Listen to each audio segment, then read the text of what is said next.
Hi there, welcome back to Newsbeat. I'm Jordan Walden with your entertainment update.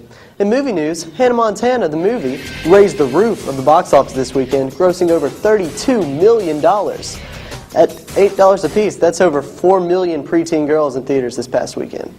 And if you're going to the movies this weekend, you certainly got a lot of great movies to choose from. In State of Play, a newspaper reporter finds a conspiracy waiting to be uncovered, but in the end, he must decide whether it's worth risking his life to get the big scoop. And if you like the first installment of Crank, you're going to love the second one. Chev Chilios was dead after falling out of a helicopter, but he got better. Now that his organs have been harvested, he must survive with his artificial heart long enough to find who took his real one. And finally, in 17 again, a 37-year-old washout is miraculously transformed back to his 17-year-old former self.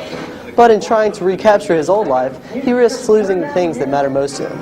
And to all you muggles out there who happen to be Harry Potter fans, The Half-Blood Prince is being released 2 days earlier than originally intended. Its release date has been moved from July 17th to July 15th. And switching over to music news, 2 great indie rock bands released new albums this week. The Silver Sun Pickups are out with their second album called Swoon. The album is made up of a strong set of songs with never a boring moment. And following up last year's release of Narrow Stairs, Death Cab for Cutie puts out their new EP called The Open Door this week. And finally, in celebrity news, former Jackass star Steve-O and Lacey Schwimmer were finally eliminated from Dancing with the Stars Tuesday night. Steve-O went on to say that dancing on the show was a great experience, but right now, he's just going to focus on staying sober. Also, Michael Jackson called off an auction of nearly 2,000 items at Neverland Ranch Tuesday, claiming that he hadn't authorized the auction.